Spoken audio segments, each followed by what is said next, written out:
Welcome to Menopause Morph, your time to change. We're here to help you thrive through your menopause, bringing you experts in many fields to help you from perimenopause to menopause and beyond to become the strong, vibrant woman nature intended you to be.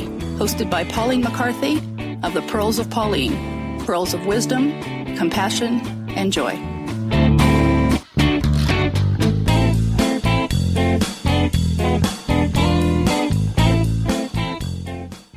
Hello, welcome to this week's Menopause Morph, your time to change. A few weeks ago we had the lovely Dana Lavoie talking about Chinese medicine twice, which was really amazing.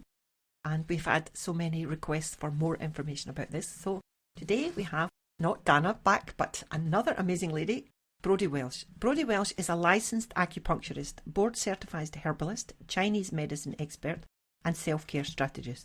She's the founder of Life in Balance Acupuncture in Corvallis, Oregon, where she has been treating patients since 2003.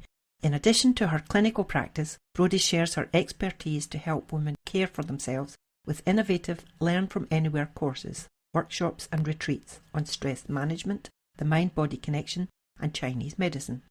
She's also the creator and host of the podcast The Healthy Curiosity, the podcast that explores what it takes to be well in a busy world. So, welcome, Brodie. Thanks so much for inviting me on the show, Pauline. It's a pleasure to be here.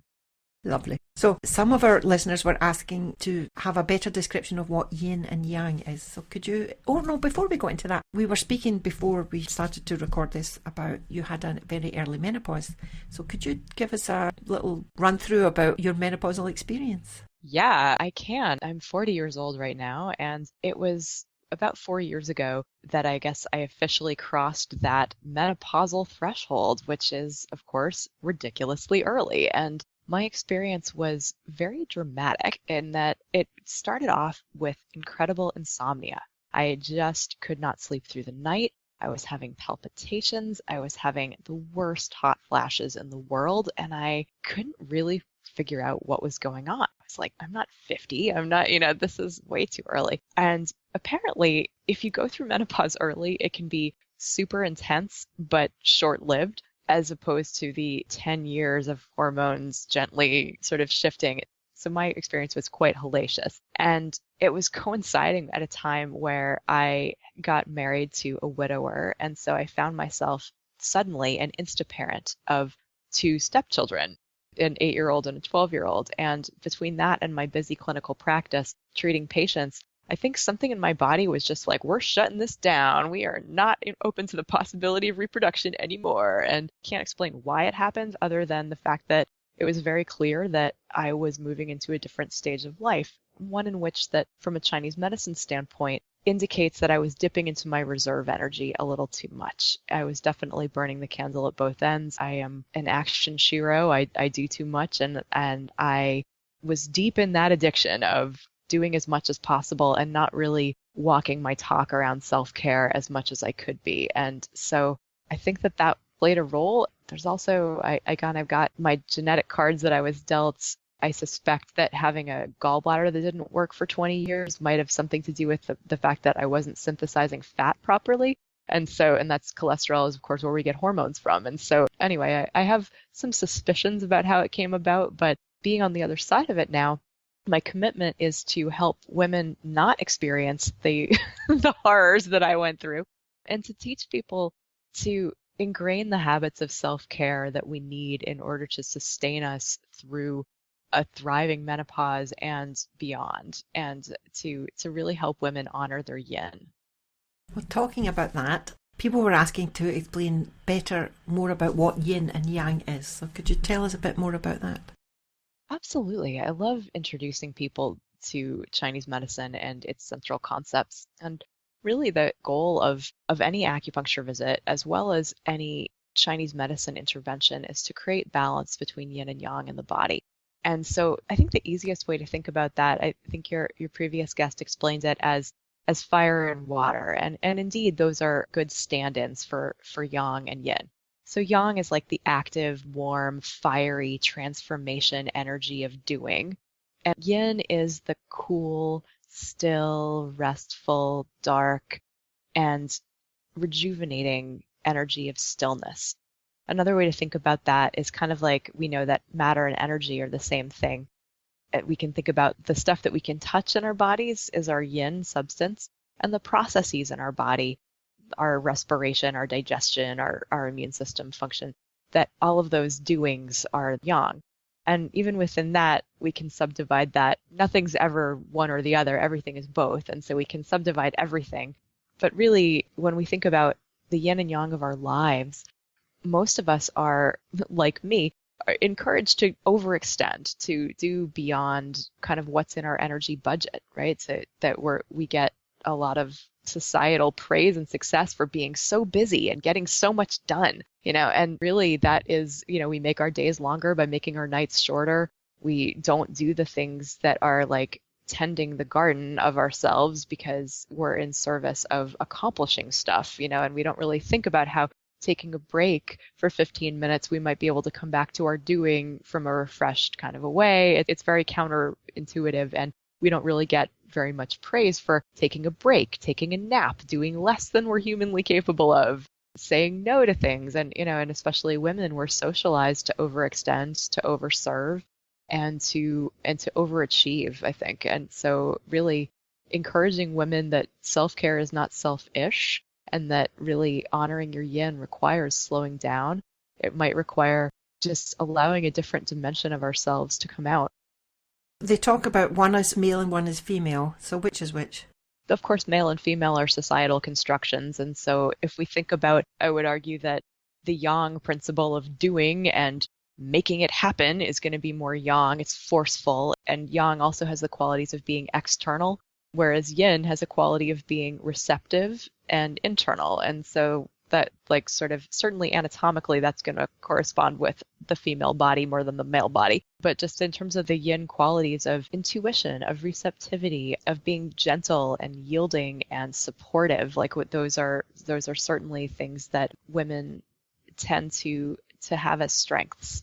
And so, of course, all men and women have a blend of both yin and yang, and there's certainly women who are super yang and men who are super yin, and that's a beautiful thing, and we all need both. I have a very yang personality, and kind of coming to terms with the fact that my yin matters also is part of my personal struggle. But sort of within Chinese medicine, we think about wood, fire, earth, metal, and water as the 5 elements, and that certain people are going to be more the fire types and the wood types, which are the upward, outward, the leaders, and you're fire, so you're going to be super social and warm and fun to be around.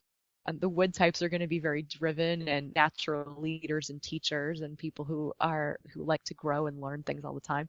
And they're different than the earth mothers, the people who just want to support and be like the people who feed you soup and listen to your troubles and are compassionate, counselor types, or the water types who are very thoughtful and introspective, who are the philosophers.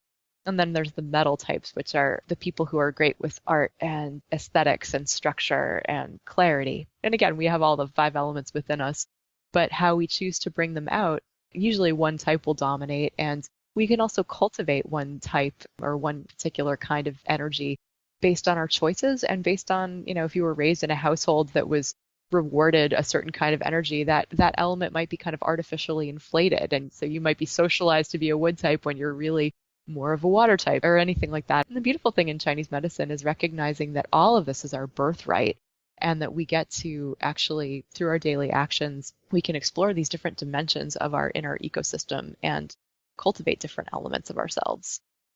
And then the yin and yang symbol, you can see it in the middle of the Korean flag. They have these 2 teardrop kind of shapes that join each other, and then a little dot in each one. If we take it just male and female, more easy to visualize, male and female. We talk about in menopause, the estrogen is going. But we have this testosterone as well, and many people don't realize that women have testosterone. Yeah, exactly. There's always that little bit of black in the white and a little bit of the white in the black. So yeah, like women do, like we have that little bit of testosterone. And other things that symbol represents is the fact that life is this dynamic process, that we're always changing. And certainly menopause is a time of radical transformation. But the fact that we can also get younger as well as older, right? There's a lot of different ways that 80 can look and that 90 can look and that 60 can look. And it's how we show up at these different ages in our lives in large part depends on our daily choices. How are we breathing? How are we moving? How are we nourishing ourselves? Are we doing our joy? Are we, how are we living our daily lives?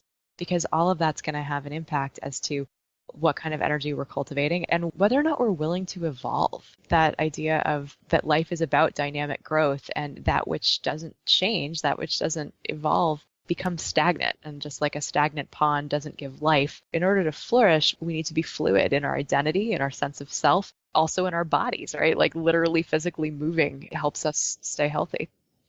There's this term, 60 is the new 40.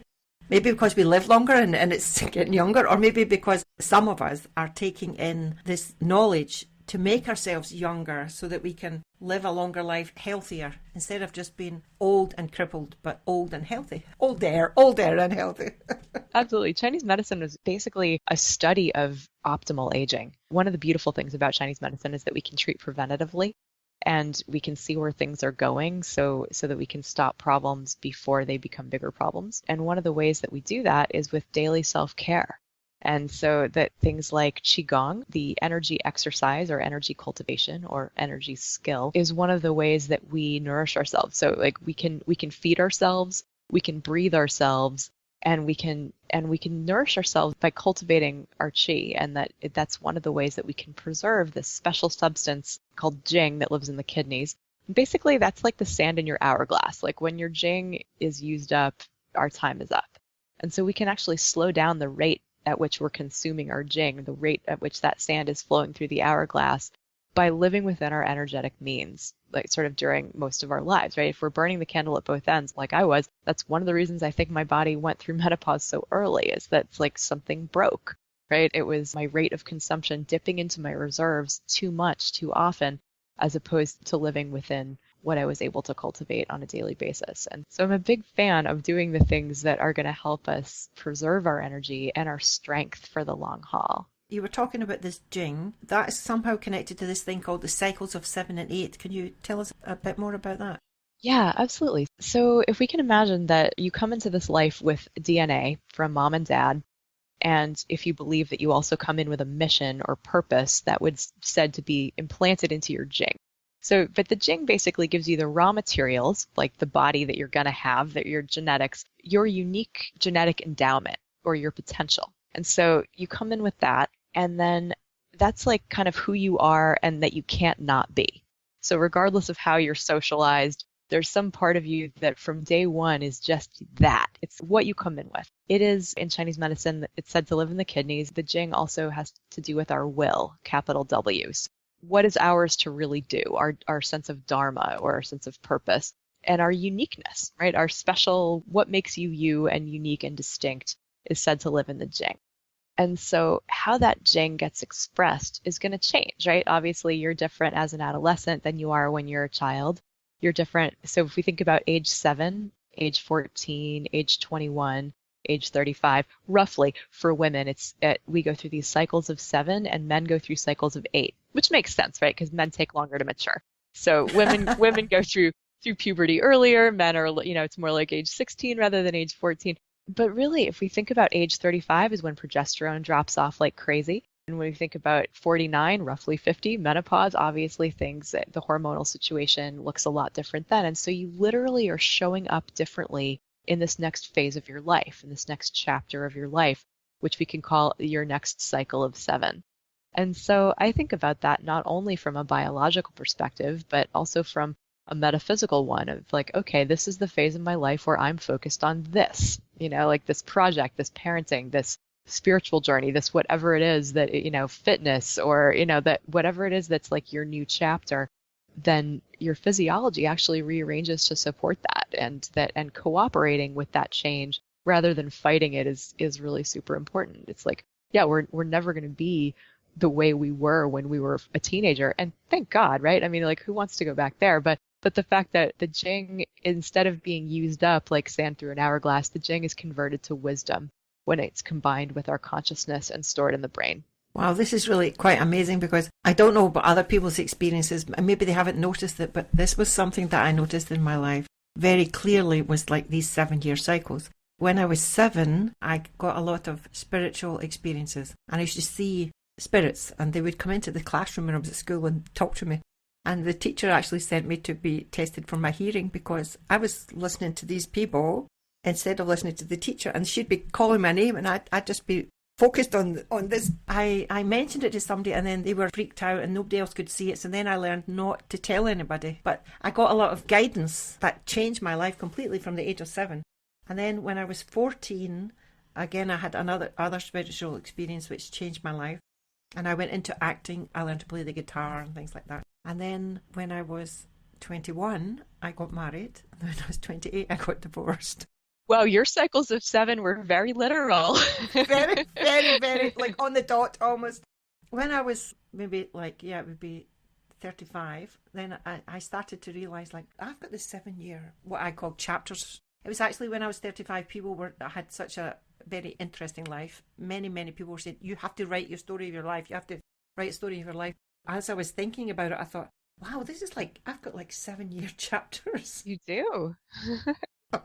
Yeah, so for most people, it's not necessarily quite so exact, but yes, that principle is exactly what I'm talking about. You went from being married to being divorced. Obviously, your whole life rearranges. It's not just that one change; it's everything else as well. And it's very interesting what you say about women have the 7-year cycle and men have the 8. And women going into their puberty, usually they're going between 12 and 14 into their puberty, and the boys are a couple of years later. And it's like when my boys were at school. I didn't really notice it when I was that age, but now that I'm an adult going into the classroom and you see all these girls that are starting to have boobs and look like young women, and it's these little boys in the same class, and it's like the 8th grade dance.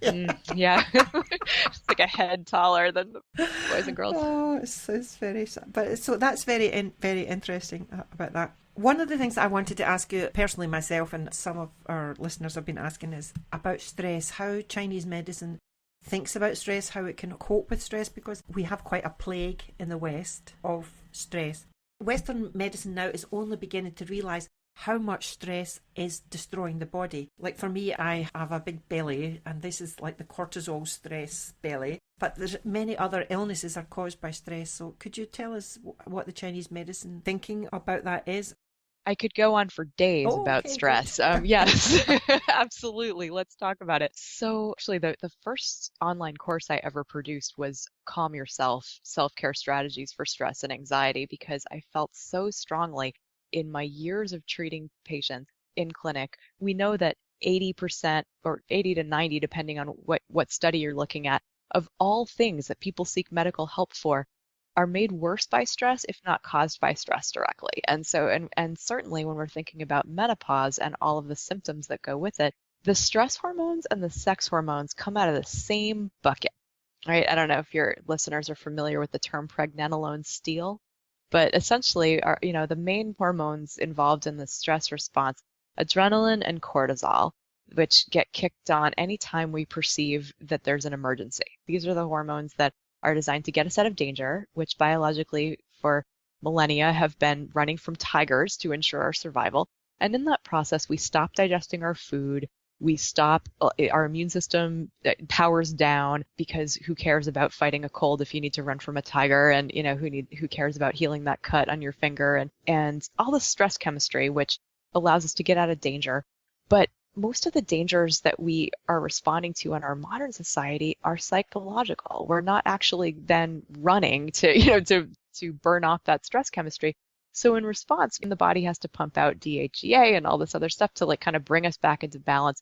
Meanwhile, we're just marinating in too much adrenaline and too much cortisol, which can, of course, mess with cortisol, increases insulin, and that can screw up our blood sugar and potentially lead us towards diabetes. It can obviously tax the heart. It can lead to high blood pressure. Certainly, the body's always going to prioritize us escaping from tigers over making babies or just keeping the body juicy, right? That things like hot flashes and night sweats and lubrication of our joints and of our genitals and our eyes, our brains, all the things that need moisture in order to function. That's what in Chinese medicine we're going to consider yin. When we're constantly in this yang fight or flight mode, we're really depleting our yin like crazy. And so in Chinese medicine, we think about that anytime we're under stress, it's the liver that is responsible for the free and easy flow of energy in the body. So anytime we're not feeling free and easy, like where you can just wander from thing to thing in our lives with total calm and equanimity, that's going to be some degree of liver energy or liver qi stagnation. And liver qi stagnation can be any emotion that like anytime we feel irritable, anytime we notice that we're not breathing well because the liver meridian comes up into the diaphragm. And so if you find yourself sighing, if you find yourself short of breath or like all the energy is up here in the body, that's the liver qi stagnating. Tight neck and shoulders, migraine headaches, waking up between 2 and 3 in the morning. These are all signs of liver qi stagnation. Also, the energy is rising to the yang area of the body, the upper part of the body, instead of being down, grounded, in the kidneys and in the lower body. And so being in that constant state is not good for us. And so when the liver qi stagnates, it can affect the heart. It can make us feel anxious. The heart houses the mind in Chinese medicine, so it can deplete the memory. Or if the liver's hoarding the qi, it's not passing it on to the heart. Meanwhile, we're robbing from the adrenals, which could look, well, all kinds of things, but certainly depleting our energy, making us feel tired, not great for bones, not great for really everything that has to do with aging, which is the other thing Jing is responsible for, is everything that declines with age, so that our eyesight, our hearing, our brains, the solidness of the bones, all of that, according to Chinese medicine, is at risk when the liver is like a demanding toddler throwing a temper tantrum. The mom is going to get exhausted, and that's the relationship between the liver and the kidneys in Chinese medicine. And for a lot of people, stress can attack the digestive system, right? People feel the stress in their guts. Any digestive disturbance ranging from acid reflux to irritable bowel syndrome to just any kind of indigestion that comes and goes can be certainly stress related. And in Chinese medicine, the beautiful thing is we don't have to treat every single thing. It's like we can treat the one pattern that's at the root of all of the different systems or symptoms in the body. And so this is a beautiful, elegant thing about Chinese medicine. But it's also the kind of thing that we can do a lot without any other practitioners involved. And the fastest way that we can regulate our nervous systems and make sure that we're out of fight or flight mode and back into rest and repair mode is through the breath, because the breath is the bridge between the things that happen, like when we're breathing shallowly, we're sending a message to the body that we need to be in this emergency mode. And when we bother to slow our breath down and make it long and slow and deep and easy and gentle, we're able to actually cross the bridge back into that rest and repair mode, which we really need to be operating from most of the time in order to be well and in order to not be dipping into those reserves that age us quickly. And so really, if someone was interested in getting younger through menopause and maintaining a sense of vitality, the fastest and easiest way to do that is to develop a breathing practice. That's very good to know. People are not seeing this on a video on the podcast. So could you describe to us how they would do that? I had this thing that somebody sent me on Facebook. It's a square and it blows up 1, 2, 3, 4 like that, and then folds back down again 1, 2, 3, 4. And you're meant to breathe to that, like breathe in. Right. It's visualizing, helping you visualize the timing of your breath to make it steady and slow and even. Well, actually, I have available for free on my website this Common Centered Bundle, which is it's a breathing meditation audio where I walk you through exactly how to drop into a deep, relaxed breathing state. And coupled with that is a little Qigong for people who are interested in breathing while moving. The easiest way to do it, I think, with Qigong is to inhale as the arms float up overhead and to exhale as we guide the energy down, using the hands as kind of like magnets to move the energy down towards the lower belly. And so really, if people are more interested in a moving practice, if it's hard to sit still, that Qigong meditation could be useful. But otherwise, a tip that I can give you right now is to just move the breath deeper into the belly and think about, just become aware of your breath, because a lot of times just tuning into where it is in your body, it will naturally deepen.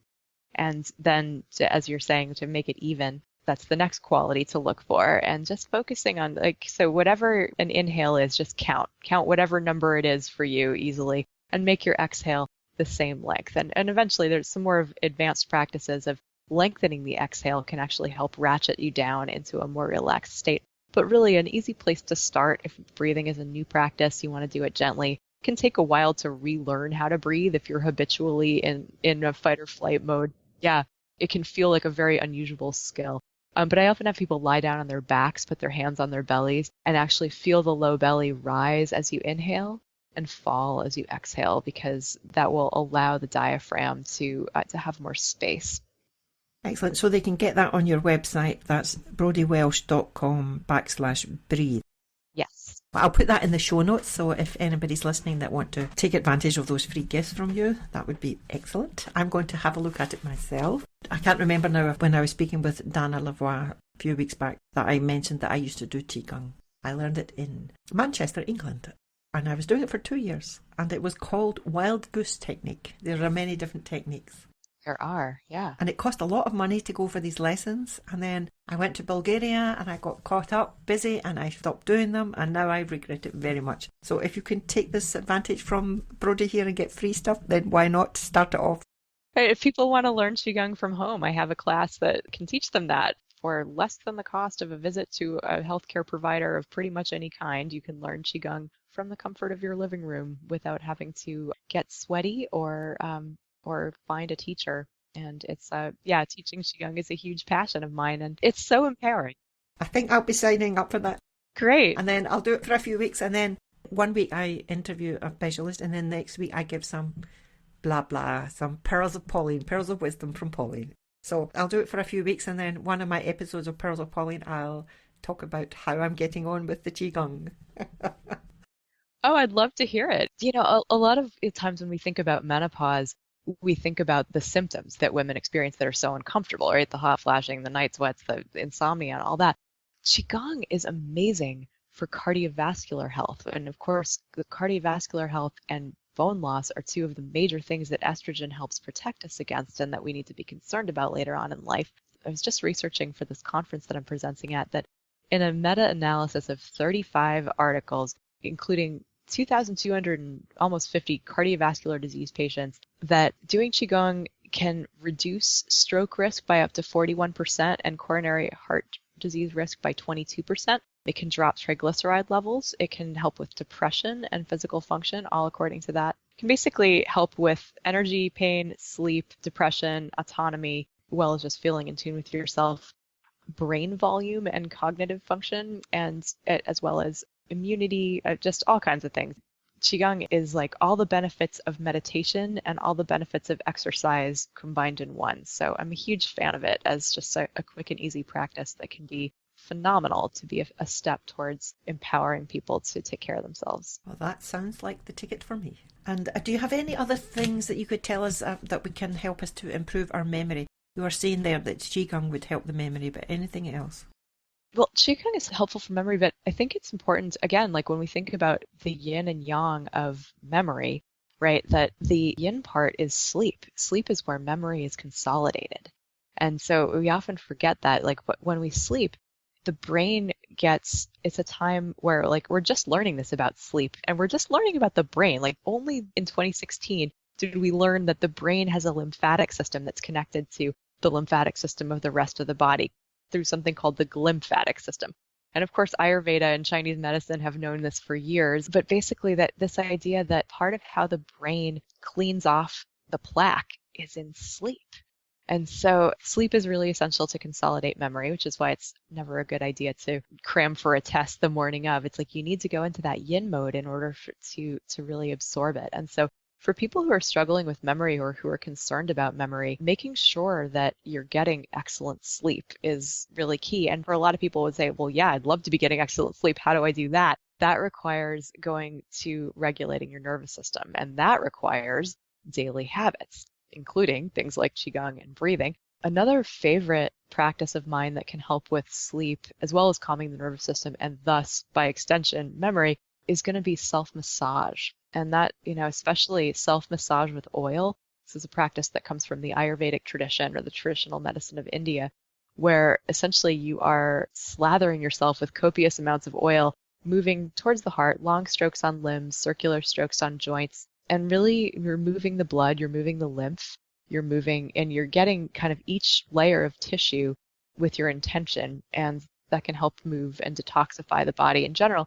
But also really, it's like applying this layer of yin to the nervous system to help us stay calm and relaxed and get an excellent night's sleep. If you do it before bed, it's actually one of those things that can be super helpful with hot flashes. That may seem like a paradoxically easy solution to just put oil on your body, but if you do this for a couple of weeks in a row and you really make it a self-love practice, It's like going and getting a massage from a practitioner. It's talking to your entire nervous system, because of course the skin is so sensitive, and that's the way that as mammals we can calm ourselves down is through the oxytocin that's released from hugs and from cuddling and physical contact. So giving ourselves this lovely self-massage before bed can be an excellent step towards getting good sleep. You could even do it after an Epsom salt bath or before an Epsom salt bath, which again can contribute to detoxification, but also offer the body some awesome absorbable magnesium, which just sucks us down into a state of relaxation, lets us let go. What kind of oil would you recommend? Because when you were talking about that, I have this magnesium oil that I put onto my joints before I go to bed. And I'm thinking, oh, maybe I could do the whole body with that.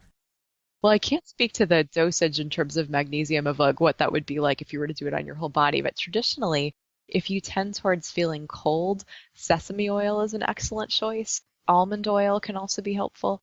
If you tend to overheating, coconut oil or sunflower oil are going to be more appropriate. But really, any kind of unrefined or any kind of oil that hasn't been heavily processed is going to be good. Anything that you can put in your body to eat.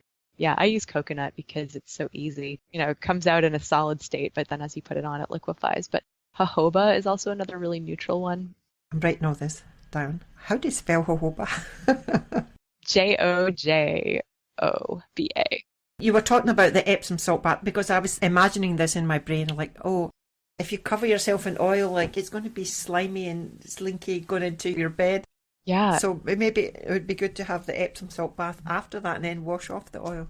Well, the idea is to leave, it's okay to take a warm bath or shower. Not a great idea to use soap in that warm bath or shower because you do want the oil to be like sealing your nervous system in this layer of calm, really. If you can imagine wind, like wind is this frenzied energy that's fast and busy and changing and moving and doing. And if you can imagine wind hitting a puddle of oil, it just stops, right? It's like the oil just absorbs that frenzied energy and it's heavy and grounding and allows that to calm down. And so too with the nervous system.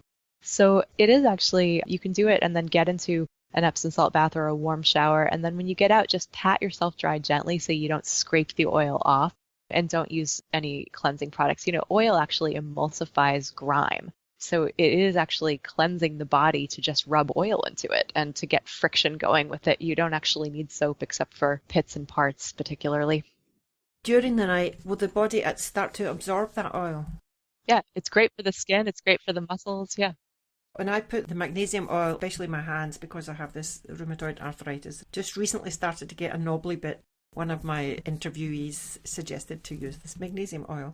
And when I put it on and I go to bed, my hands are kind of, Yeah, exactly. Oily. Yes, basically they're oily. Right. But when I wake up in the morning, my hands are dry. And I'm thinking, did the oil go on the sheet or did the oil get absorbed into my body? People forget that the skin is not only a barrier, but it's an organ of absorption. And so really feeding anything into our skin that has a bunch of chemicals, it's like feeding it directly into the bloodstream or into the liver. So consider, like that, I'm a big fan of oil versus lotion because really you don't need the preservatives at all, just more for the liver to sort out.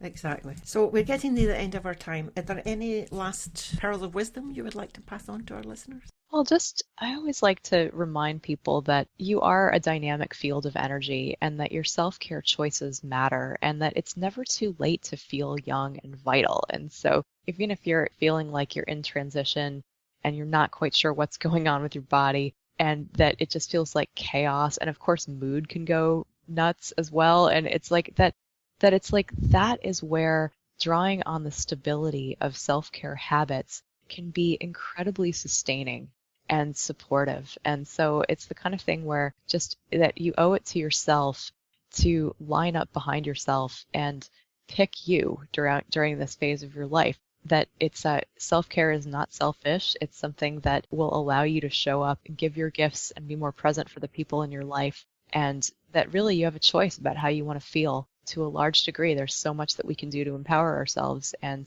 that if definitely there's times when we need help and definitely seek out that help, and that's part of caring for the self. But that a lot of times that there's this compound interest idea. The things that we do every day will have a compound effect. And so try breathing, try doing self-massage, think of one micro change that you can make that feels easy and repeat it over and over again and then take the next step. And that I am delighted to support you in this process. So feel free to reach out and be in touch. Thank you very much. And so if people want to get in contact with Brodie, they can contact her at her website. It's called brodiewelch.com, or on Facebook. She has facebook.com/Brodie Welch.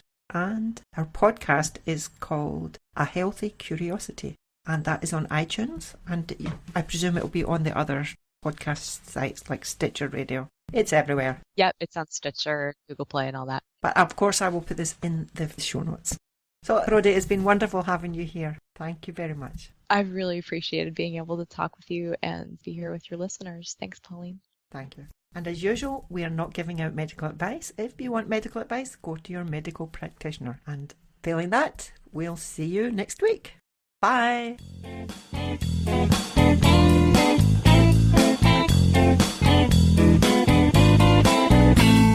Thanks for listening to Menopause Morph, your time to change. If you've enjoyed the program, be sure to subscribe to the next one and please leave a rating and review on iTunes to help us spread the message about thriving through the menopause. To get a free ebook, more menopausal resources, and to connect with Pauline, please visit www.menopausemorph.com.